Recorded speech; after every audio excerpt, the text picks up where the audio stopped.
আরো চলে এসেছি লাইভে আপনাদের নতুন প্রোগ্রাম নিয়ে, নতুন কিছু সমস্যা শোনার জন্য এবং নতুন সমস্যা সমাধানের পথ জানানোর জন্য। তার আগে সকলকে শুভ নববর্ষের প্রীতি শুভেচ্ছা ও অভিনন্দন জানাই। নমস্কার। তো আজকে যারা আপনারা ফোন করবেন অবশ্যই আপনাদের সমস্যা নিয়েই ফোন করবেন। যারা আসবেন ফোন করবেন তারা কিন্তু অবশ্যই যাদের নাম ঠিকানা যেগুলো আপনারা বলবেন পরিষ্কারভাবে বলবেন। ফোনের যে টিভির ভলিউমটা কিন্তু আপনারা কম করে বলবেন, না হলে কিন্তু বুঝতে খুব অসুবিধা হয়, যার ফলে কিন্তু লাইনটা কিন্তু কেটে যেতে পারে। তার কারণ লাইনে অনেকজন অপেক্ষা করে, আপনাদের মতো অনেকেই। আপনারা যদি সময় নষ্ট করেন তাহলে কিন্তু সেক্ষেত্রে আমার অন্য ফোনটা আমরা রিসিভ করতে পারবো না। তো আজকে যে নতুন প্রোগ্রাম নিয়ে আলোচনা করব সেটি হচ্ছে যে সমস্যা। দেখুন, প্রকৃতিতেই আমরা বেঁচে থাকতেই আমাদের সমস্যা। তো বেঁচে থাকতে সমস্যা, আমরা প্রকৃতির মধ্যেই বাস করছি। তো এই বাস করার ভেতর প্রকৃতিতেই যখন সমস্যা তৈরি হচ্ছে, প্রকৃতির ভেতরেই কিন্তু সমস্যার সমাধানের উপায় কিন্তু ঈশ্বরই করে দিয়েছেন। যখন দেখছেন যে এই যে এত গ্রীষ্মের দাবদাহ, তো গরমের জায়গায় দেখবেন যেখানে যেখানে গরমের জায়গা আছে সেখানে কিন্তু যেসব মৌসুমী ফলগুলো হয় সেখানে কিন্তু গরমের থেকে বাঁচার জন্য কিন্তু সেই সব ফলের চাষ হয় বা সেখানে সেই ফলগুলো উৎপাদন হয়ে থাকে। ঠিক সেই রকমই আমরা যদি অ্যাস্ট্রোলজিক্যালের ক্ষেত্রে ভাবি, যদি তন্ত্রের ক্ষেত্রে ভাবি যে আমাদের জীবনে এত সমস্যা কেন, আমাদের জীবনে এত সমস্যা, তার কি সমাধানের পথ আছে? সমাধানের পথ কিন্তু ঈশ্বর সেখানেও দিয়েছেন। সেখানে যদি আপনারা প্রকৃতিতে যদি বৃক্ষদের দেখেন যে আমরা যখন গ্রহদোষে ভুগি তখন কিন্তু আমরা কিন্তু সেই বৃক্ষের মূল, শিকড়, পাতা বা বিভিন্ন রকম গ্রহদোষের জন্য যেগুলো আমরা ধারণ করি, বৃক্ষের মূল ধারণ করি, তো সেই সবগুলো ধারণ করে থাকি। আবার যখন রোগ হয়, এখন নয় ডাক্তারি চিকিৎসা যে বিদ্যা এখন চালু হয়েছে, আমরা বর্তমানে অ্যালোপ্যাথি মেডিসিন খাই, কিন্তু একসময় কিন্তু এই অ্যালোপ্যাথি মেডিসিনটা কিন্তু ছিল না। আমার যতদূর মানে জ্ঞান আছে 1950 সালের আগে মনে হয় পেন কিলারও কোনো তৈরি হয়নি। তার আগে কিন্তু মানুষ এই গাছ গাছরা এইসবের মাধ্যমেই কিন্তু মানুষ কিন্তু সুস্থ থাকতো। তার আগে ছিল হচ্ছে আয়ুর্বেদ শাস্ত্র, যেখানে কিন্তু অস্ত্রোপচার থেকে আরম্ভ করে সমস্ত কিছু এর মাধ্যমেই হতো। তাহলে সবকিছুই কিন্তু ঈশ্বর যে সমস্যা তৈরি হচ্ছে তার জন্য কিন্তু সমাধানের পথ দিয়েছে। তারপরেও যে সমস্যা থেকে মুক্তি পাওয়ার যে উপায়, যেটা গুরুর সান্নিধ্যে বসে শিখতে হতো এবং গুরুর মুখ থেকে নিঃসৃত হয়ে যখন আসতো বা কোনো বিশেষজ্ঞ পণ্ডিতের কাছ থেকে জানতে হতো, পণ্ডিতরা সমস্যার সমাধান করে দিত, সেটা হচ্ছে তন্ত্র, হোম, যাগ, যজ্ঞ, এগুলো প্রভৃতি। এর ফলে কিন্তু মানুষের প্রভূত উন্নতি হতো। কি ক্ষেত্রে? না, আপনি যদি কোনো সমস্যায় পড়ে থাকেন, আপনার সন্তান হচ্ছে না, আপনি গ্রহদোষে ভুগছেন, আপনার জীবনে অশান্তিতে ভরে গেছে, কেউ ক্ষতি করেছে, ব্ল্যাক ম্যাজিক কালকেও ছিল, আজও আছে, ভবিষ্যতেও থাকবে, কিন্তু সেটা কতটা সার্থক হবে বা কতটা উপযুক্ত যারা শিখিয়ে যাচ্ছেন, কেউ তো অনন্তকাল বেঁচে থাকেন না, আমিও থাকবো না বা যারা শেখাচ্ছে তারাও থাকবে না, কিন্তু যেসব শিষ্যদের তৈরি করে যাচ্ছে তারা কতটা এই বিদ্যাটাকে ফলপ্রসূ রাখতে পারবেন সেটা কিন্তু তাদের উপর নির্ভর করছে। এইভাবেই কিন্তু আমাদের বিগত দিন ধরে যে চলে আসছে অনেক কিছু কিন্তু আমাদের সভ্যতার যেসব তন্ত্র বলুন, মন্ত্র বলুন, ব্ল্যাক ম্যাজিক বলুন, এগুলো কিন্তু আস্তে আস্তে কিন্তু হারিয়ে যাচ্ছে বলেই অনেক ক্ষেত্রেই বলতে শোনা যায় যে আমি অমুক জায়গায় গেছিলাম, কাজ হয়নি। অ্যাকচুয়ালি কাজ হয়নি না, বিদ্যাটা কিন্তু সঠিক, কিন্তু সেটার সঠিক প্রয়োগ হয়েছে কিনা সেটা আগে দেখতে হবে। চলুন আর এই কথা না বাড়িয়ে আজকে যে বিষয়টি নিয়ে আলোচনা করব সেটি হচ্ছে পাতায় আপনি কিছু লিখবেন, যন্ত্র লিখে, যন্ত্র সাধনা। অ্যাকচুয়ালি আজকে আমি পাতার উপরে কিছু ক্রিয়া বলবো এবং তার সাথে যন্ত্র সাধনা। যেরকম মন্ত্র সাধনা হয়, যেরকম তন্ত্র সাধনা হয়, সেরকম কিন্তু যন্ত্রেরও সাধনা আছে। অর্থাৎ বিভিন্ন নকশা, বিভিন্ন অক্ষর, এগুলোকে মিশ্রিত করে কিছু যন্ত্র তৈরি হয়েছে। এক মিনিট একটু লাইনে থাকুন। যে যন্ত্র তৈরি হয়েছে সেই যন্ত্রগুলোকে কিন্তু অঙ্কন, বিভিন্ন জায়গায় অঙ্কন করলে সেখানে সেইভাবে রাখলে, শুধু আজকে যে ক্রিয়াগুলো বলবো সেগুলোর জন্য নয়, অন্যান্য ক্রিয়াতেও যন্ত্র কিন্তু কিছু ব্যবহার করা হয়, সেই সব যন্ত্র দ্বারা কিন্তু মানুষের কিন্তু বিভিন্ন রকম উন্নতি হয়ে থাকে। হ্যাঁ, কে আছেন বলুন? হ্যাঁ, নমস্কার। হ্যাঁ, আরেকবার বলবেন নামটা? কোথা থেকে বলছেন? মেচেদা থেকে বলছেন। বলুন, ডেট অফ বার্থ বলুন। আচ্ছা,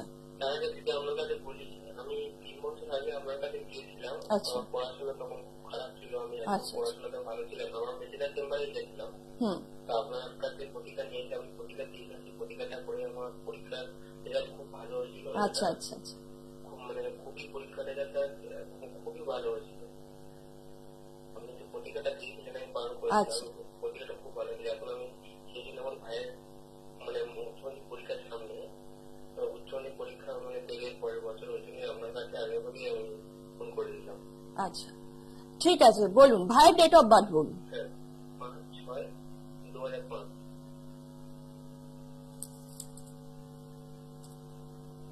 5/6/2005, তাই তো? টাইম সকাল 5টা 16। 5টা 16, সকাল 5টা 16। জন্মস্থান কি মেচেদা?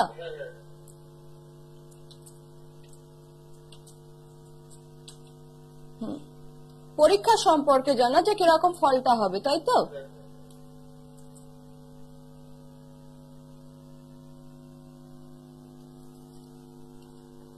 হ্যাঁ, আগে কখনো রাশি কুষ্টি বা রাশি লগ্ন জানা হয়েছিল বা কুষ্টি করা হয়েছিল কিছু?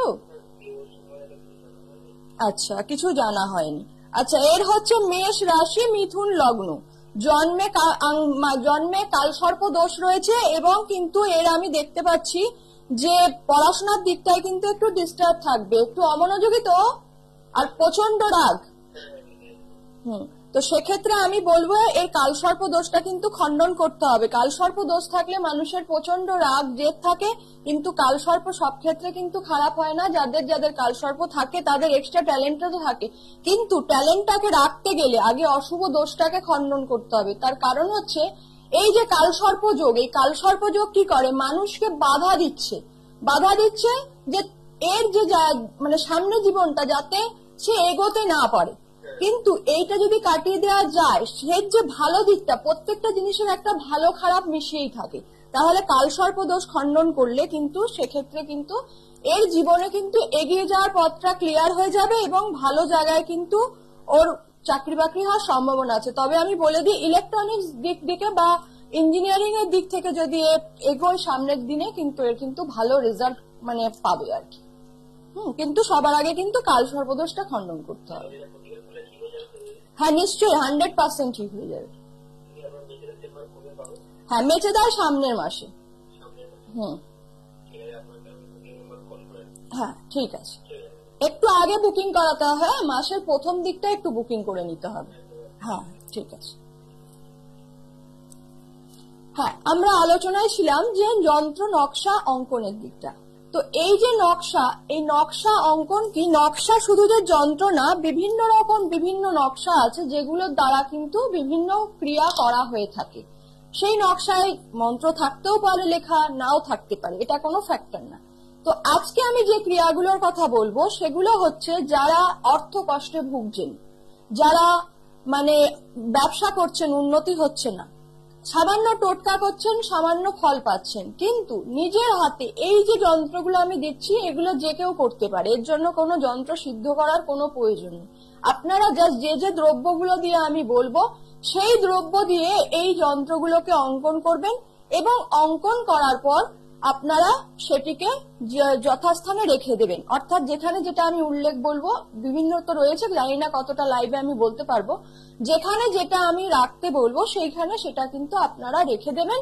তার ফলে কিন্তু আপনাদের আর্থিক দিক থেকে বা অনেক সময় দেখা যায় ভাগ্য বিড়ম্বনা থাকে, শুধু যে অর্থ বিড়ম্বনা নয়, ভাগ্যের ছোট ছোট কারণে বিড়ম্বনা হয়ে থাকে, সেক্ষেত্রেও কিন্তু আপনারা ভালো ফল পাবেন। তো আজকে প্রথমেই যে যন্ত্রটার কথা বলবো, সেই যন্ত্রটা বা ক্রিয়াটার কথা বলবো, এর জন্য লাগবে হচ্ছে একটা উদ্ভ্রান্ত পাতা। উদ্ভ্রান্ত পাতা কি জিনিস? উদ্ভ্রান্ত পাতা হচ্ছে, জেনে নিন, এটা হচ্ছে তন্ত্রের ভাষা। আপনারা হেঁটে হেঁটে রাস্তা দিয়ে যাচ্ছেন, একটা পাতা উড়ে এসে আপনার সামনে পড়লো, বা ঝড় উঠেছে, কোথাও থেকে হাওয়ায় উড়ে এসে একটা পাতা পড়লো, গাছ থেকে সেই পাতা ছেঁড়া যাবে না। এবার এই উদ্ভ্রান্ত পাতাটা কি হবে, আপনাকে অপেক্ষা করতে হবে কি গাছ থেকে কখন পাতা, কোনো আপনি বট গাছ, অশ্বত্থ গাছের তলায় গিয়ে আপনাকে অপেক্ষা করতে হবে কোনো শুভ দিনে। সামনে পূর্ণিমা আসছে, সেই সময় আপনারা করতে পারেন। তো তখন কি করবেন, সেই উদ্ভ্রান্ত পাতাটিকে বাড়িতে নিয়ে আসবেন, বট বা অশ্বত্থ গাছের। সেই পাতাটিকে নিয়ে এসে আপনারা ভালো করে দুধ, গঙ্গা জল এবং কর্পূর দ্বারা, কর্পূর হচ্ছে একটি শুদ্ধ দ্রব্য, কর্পূর যে গঙ্গা জল, যদি দুধও অভাব থাকে গঙ্গা জলে কর্পূর মিশ্রিত করে পাতাটিকে ধুয়ে ফেলবেন। এরপর শুদ্ধ বস্ত্রে শুদ্ধ আসনে বসে জাফরান দ্বারা উদ্ভ্রান্ত পাতায় এই নকশাটিকে আপনারা আঁকবেন। দেখে নিন নকশাটি ভালো করে। এই নকশাটিকে আপনারা উদ্ভ্রান্ত পাতায় আঁকবেন এবং এটিকে জাফরান দ্বারা কিন্তু অঙ্কন করতে হবে। এবার কি দিয়ে আঁকবেন? ডালিমের কলম দ্বারা। ডালিমের কলম দ্বারা কিন্তু এটা অঙ্কন করতে হবে। শুদ্ধ আসনে শুদ্ধ বস্ত্রে আপনাদেরকে এই কাজটি করতে হবে। যেখানে আপনি বসবেন আপনার মুখটি যেন যন্ত্রটি অঙ্কন করার সময় উত্তর দিকে থাকে। এই যন্ত্রটিকে অঙ্কন করার পরে আপনারা এটিকে ধূপ ধুনো দেখিয়ে আপনাদের ক্যাশ বাক্সে লকারে রেখে দেবেন। অর্থের কোনোদিন অভাব হবে না।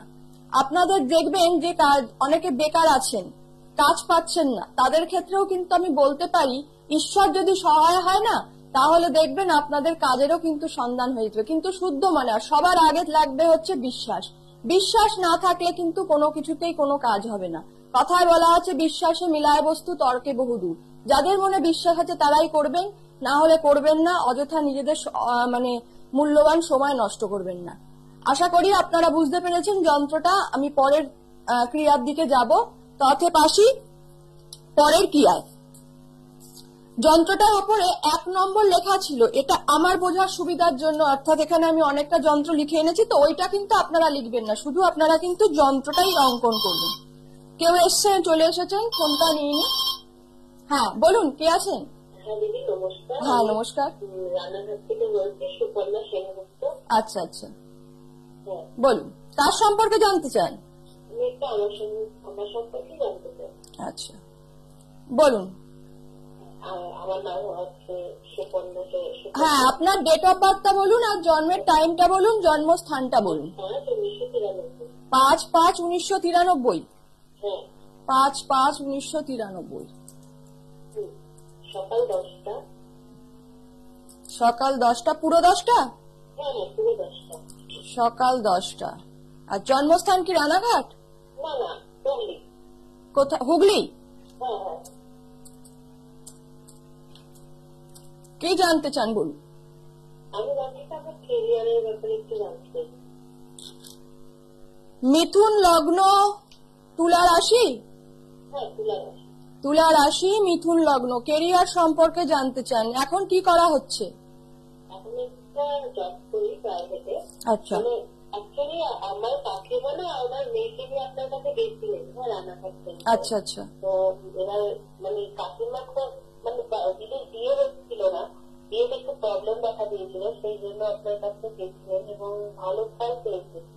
আচ্ছা তো আচ্ছা। কাকিমা আমাকে বলেছিল তুই একবার এই দিদির সাথে যেতে পারিস, মানে সেই জন্য আমি আপনার প্রোগ্রামটা আমি দেখতাম, ফলো করতাম টিভি, কিন্তু এবার কাকিমা যে আপনার কাছে গেছিল সেটা আমি জানতাম না। ও আচ্ছা আচ্ছা আচ্ছা, ঠিক আছে বলে দিচ্ছি। কেরিয়ারের দিকটা একটুখানি ডিস্টার্ব আছে, কারণ হচ্ছে কেরিয়ার এবং বিবাহটা বলে দিই, না হলে পরবর্তীকালে, যেহেতু আমার একজন পুরনো ক্লায়েন্টেরই ভাইজি আর কি, তো সেক্ষেত্রে আমি বলে দিই একটুখানি। এখানে কিন্তু বিবাহের জায়গাটা কিন্তু ডিস্টার্ব আমি দেখতে পাচ্ছি। হ্যাঁ, তো বিবাহের জায়গাতে কিন্তু মাঙ্গলিক যোগ রয়েছে, সেটা একটা বড় বাধা সৃষ্টি করবে। এবং কেরিয়ারের ক্ষেত্রে এখানে রবির পজিশন কিন্তু ভালো নেই, বর্তমান শনির পজিশনও ভালো নেই, একটু প্রতিকারের দরকার আছে। বৃহস্পতি প্রচন্ড পরিমাণে নিচস্থ বক্রী অবস্থায় রয়েছে, পেটের সমস্যা থাকবে। পেটের সমস্যা হয় তো? হ্যাঁ হ্যাঁ পেটে ব্যথা হয়। তো সেক্ষেত্রে আমি বলবো কেরিয়ারের দিকটা করতে গেলে, যেহেতু কেউ একজন পরিবারের এসেছিল, তো আমি বলবো রানাঘাট চেম্বারে, যদি মনে হয় রানাঘাট চেম্বারে কিন্তু যোগাযোগ করে নেওয়াটাই কিন্তু ভালো হবে। এক্ষেত্রে মানে সুবিধা হবে। তার কারণ হচ্ছে একটু ডিস্টার্ব আছে, সময় চলে গেলে কিন্তু সময় পাওয়া যাবে না। তার কারণ হচ্ছে সময়টা হচ্ছে মূল্যবান জিনিস। দেখা যাবে কেরিয়ারে সামান্য একটু ডিস্টার্ব আছে কেরিয়ারের ক্ষেত্রে, বাকিটা তো বিবাহের ক্ষেত্রে। কেরিয়ারের ক্ষেত্রে সামান্য ডিস্টার্ব আছে, এটা কাটিয়ে দিলেই কিন্তু সমস্যার সমাধান কিন্তু হয়ে যাবে। ঠিক আছে? হ্যাঁ, তো আমরা যন্ত্র নিয়ে একটা বললাম। এবার হচ্ছে গিয়ে যে যারা মনে করছেন ব্যবসা ভালো চলছে না, সেক্ষেত্রে লাগবে কি, যে কোনো শনিবার একটা বট পাতা সংগ্রহ করবেন। বট পাতা সংগ্রহ করে, আবার বলে দিই, ব্যবসা ভালো চলছে না এবং যাদের ব্যবসায় নজর লেগেছে তারাও কিন্তু এই কাজটা কিন্তু করতে পারেন, কারণ এটা কিন্তু ব্যবসার ক্ষেত্রে নজর উতরানোর ক্ষেত্রে কিন্তু খুব ভালো কাজ দেয়। কি করতে হবে, একটা বট পাতাকে আপনাকে নিতে হবে, বট পাতার উপরে আপনাকে একটা সাদা বাতাসা রাখতে হবে। সাদা বাতাসা, লাল বাতাসা হলে কিন্তু চলবে না। সেই সাদা বাতাসার ওপরে আপনাকে রাখতে হবে কি 5 দানা সর্ষে, কালো সর্ষে, এবং তার সাথে হচ্ছে একটুখানি সিঁদুর। এইটাকে রেখে আপনার যে ব্যবসা স্থল আছে সেইখানে আপনি যাবেন সকালবেলা। কোনো কারোর সাথে কোনো কথা বলা যাবে না, অর্থাৎ মৌন অবস্থায় মানে যেতে হবে আপনাকে। এক্ষেত্রে বলে রাখি যে কিছু কিছু ক্ষেত্রে কিছু কিছু জিনিস আছে যেগুলোর কিন্তু একটু বিধি নিয়ম পালন করতে হয়, যেরকম মৌন অবস্থায় থাকা, কথা না বলা, বা চোখ বন্ধ করে কোনো ক্রিয়া করা, পেছন ফিরে না তাকানো, এগুলো কিন্তু মানে টোটকার ভেতরেই কিন্তু পড়ে। আর তন্ত্রে তন্ত্রে সর্ষের কিন্তু একটা ভূমিকা কিন্তু নজরদোষ তাড়ানো, ভূত তাড়ানো, এগুলোর ক্ষেত্রে কিন্তু খুবই একটা উল্লেখযোগ্য ভূমিকা আছে। তো সেক্ষেত্রে তার জন্য বললাম এই ক্রিয়াটা কিন্তু নজরদোষের ক্ষেত্রেও কিন্তু খুবই ভালো কাজ করে। তো প্রথমে কি করতে হবে, মৌন অবস্থায় আপনাকে আপনার ব্যবসা স্থলে আসতে হবে। একটা বট পাতার ওপরে একটা সাদা বাতাসা, তার উপরে সিঁদুর এবং 5 দানা কালো সর্ষে, এটিকে রাখতে হবে। রাখার পর আপনার ব্যবসা স্থলে 7 বার ক্লকওয়াইজ ঘোরাতে হবে এবং সেই দিনটা সারাদিনই আপনাকে ওই জিনিসটা দোকানের ভেতরে গুপ্তভাবে রেখে দিতে হবে, কারোর যেন ওখানে দৃষ্টি না পড়ে। তারপরে সেটিকে যখন আপনি দোকান ব্যবসা বন্ধ করবেন, ওটিকে আবার আপনাকে হাতে করে নিয়ে পান পাতার ওপরে রেখে কোনো নির্জন গাছের তলায়, কেউ যাতে দেখতে না পায়, সেটা রেখে দিয়ে চলে আসতে হবে এবং পেছন ফিরে তাকালে কিন্তু চলবে না। এর ফলে আপনার ব্যবসার ওপরে যদি কুনজর থাকে, আপনার ব্যবসার ওপরে যদি কোনো টোনা টোটকা কেউ করে রাখে, সেটা তো কাটবেই, তার সাথে সাথে কিন্তু আপনার ব্যবসা স্থলে কিন্তু উন্নতি হবে। এবং অলক্ষী দোষ, আমাদের বিভিন্ন ভুল ত্রুটির কারণে অলক্ষী দোষ লেগে যায়, সেক্ষেত্রে কিন্তু সেই দোষটাও কিন্তু খণ্ডন হয়ে, যার ফলে কিন্তু লক্ষ্মীর আগমন হবে এবং ব্যবসা বৃদ্ধি হবে। কে আছেন বলুন? হ্যাঁ নমস্কার, হ্যাঁ কালীঘাট, হ্যাঁ বলুন। আমি আপনার কালীঘাট চেম্বারে আপনার কাছে গিয়েছিলাম, কিন্তু আমার একটু পারিবারিক সমস্যা ছিল। আপনার কাছে যে খুব উপকার পেয়েছি, খুব ভালো আছে কিন্তু আপনার দিকে। আচ্ছা আচ্ছা, হ্যাঁ আমি এখন আমার একটু মেয়ের সম্পর্কে জানতে চাইছি দিদি। হ্যাঁ বলুন। হ্যাঁ, মেয়ের 30শে সেপ্টেম্বর 2009 জন্ম, সকাল 7টা 8 মিনিট। আরেকবার বলবেন। 30শে সেপ্টেম্বর 2009। 30শে সেপ্টেম্বর 2009। হ্যাঁ, সকাল 7টা 8 মিনিট।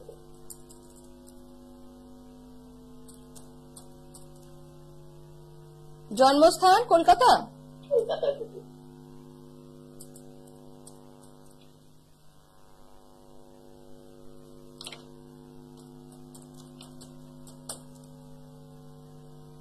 মেয়ের সম্পর্কে কি জানতে চাইছেন?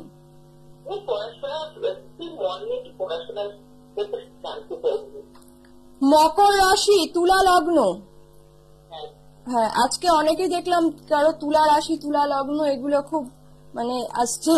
তো সেটাই হলো কথা, যখন যেরকম ফোন ঢোকে সেরকমই এক ধরনেরই সমস্ত রাশি লগ্ন। কোনোদিন মাঙ্গলিক যোগ কারোর থাকে তো সবাই দেখি মাঙ্গলিক যোগ থাকছে।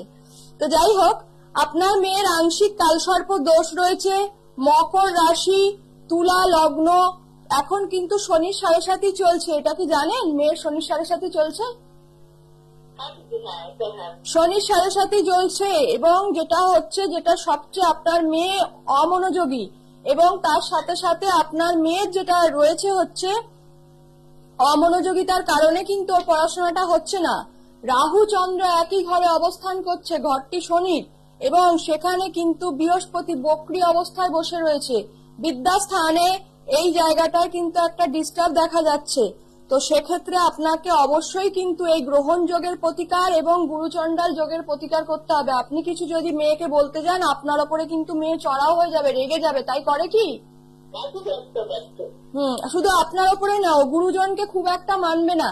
তার কারণ হচ্ছে গুরুচণ্ডাল যোগ রয়েছে, এক্ষেত্রে কিন্তু ওর একটা নেচারটাই এরকম হয়ে রয়েছে। তারপরে হচ্ছে দেখুন, এক জায়গাতেই গুরুচণ্ডাল যোগ, এক জায়গাতেই কিন্তু গ্রহণ যোগ তৈরি হয়েছে। ওর নিজের খেয়ালেই চলবে, আবার দেখবেন থেকে থেকে ডিপ্রেশনে ভুগবে। তো এর জন্য কিন্তু আপনাকে, যেহেতু আপনি চেম্বারে এসেছিলেন, তো সেক্ষেত্রে আমি বলবো আপনি এই দুটো যোগের অবশ্যই কিন্তু প্রতিকার করবেন। তাছাড়াও কিন্তু ওর 20 যোগও রয়েছে, তো সেটা আপনাকে কেয়ারফুল হতে হবে, সাবধান থাকতে হবে, যাতে এই অশুভ যোগগুলোর কারণে কোনো রক্তপাত যোগ বা পড়ে যাওয়া, হাঁচড় খেটে যাওয়া বা বিপদ আপদ না আসে। তো সেটা কিন্তু আপনাকে মাথায় রাখতে হবে। হ্যাঁ, আর কিছু জানার আছে মেয়ের সম্পর্কে? তো আপনি যতক্ষণ না গুরুচণ্ডাল যোগ বা গ্রহণ যোগের আপনি এর প্রতিকার করছেন, ততক্ষণ কিন্তু আপনার কিন্তু মেয়ের কিন্তু এই সমস্যার সমাধান করা কিন্তু অসম্ভব। কারণ হচ্ছে ওর নেচারটা আস্তে আস্তে কিন্তু বাড়বে, কমবে না। বুঝতে পেরেছেন? এই যে নেচারটা, এটা কিন্তু বাড়তেই থাকবে, এটা কিন্তু কমবে না। ঠিক আছে? হ্যাঁ, আমরা ছিলাম হচ্ছে যে যন্ত্র সাধনা। তো সময় প্রায় শেষের দিকেই, এবার আমি আরেকটি যন্ত্রের কথা বলবো, যে যন্ত্রটি আপনাদেরকে অঙ্কন করতে হবে হচ্ছে আকন্দ গাছের পাতায়। এটিকে বলা হয়েছে আকন্দ গাছের পাতায় এই যন্ত্রটি অঙ্কন করে আপনারা যদি গৃহের ভেতরে রাখেন, অর্থাৎ যাদের বাড়িতে বাস্তুদোষের কারণে আপনার নানান সমস্যার সৃষ্টি হচ্ছে, অর্থাৎ আপনার বাড়িতে বাচ্চা আছে, তার পড়াশোনা অমনোযোগী, যেরকম আমরা একটা ফোন পেলাম অমনোযোগী, তো সেক্ষেত্রে বাস্তুদোষের কারণে যদি হয়ে থাকে, এটা তো গ্রহদোষের কারণে হলো, বাস্তুদোষের কারণে দেখা যায় যে নিজের বাড়িতে পড়াশোনা হচ্ছে না। আমি একটি লাইভে আমি এর আগে আলোচনা করছিলাম যে নিজের বাড়িতে পড়াশোনা হচ্ছে না, তাকে মামার বাড়ি, পিসির বাড়ি বা অন্যত্র মেসে গিয়ে পড়লে তার কিন্তু পড়াশোনায় মন বসছে। বা যাদের মনে হচ্ছে যে বাড়িতে আমার মন টিকছে না, বাইরে আমি ভালো থাকছি, তো সেক্ষেত্রে কিন্তু আপনারা যেটা করতে পারেন, আকন্দ পাতা আপনাদেরকে জোগাড় করতে হবে, হলুদ আকন্দ পাতা। হলুদ আকন্দ পাতা এই যন্ত্রটা অঙ্কন করে আপনারা কি করবেন, প্রত্যেক দিন, এটা আপনাদের পরপর 21 দিন করতে হবে। 21 দিন করার পর যদি আপনার সমস্যার সমাধান মিটে যায়, তাহলে 3 মাস বা 6 মাস অন্তর অন্তর এটা করবেন। এটা করলে কিন্তু আপনার যে এই সমস্যা, যে বাড়িতে মন টিকছে না, বাস্তু দোষের কারণে এটা ম্যাক্সিমাম হয়ে থাকে, এটা কিন্তু পার্মানেন্ট সলিউশন নয়। এটা কিন্তু সাময়িক একটা, যে আপনার অসুস্থ হয়েছেন, সাময়িক আপনাকে একটা ট্রিটমেন্ট দেওয়া হচ্ছে, যাতে আপনি সুস্থ হয়ে একটা বড় ট্রিটমেন্ট করতে পারেন বা সুস্থ হয়ে আপনি ডাক্তারখানা পর্যন্ত পৌঁছাতে পারেন। ঠিক সেই রকম ভাববেন, এটা কিন্তু পার্মানেন্ট সলিউশন নয়।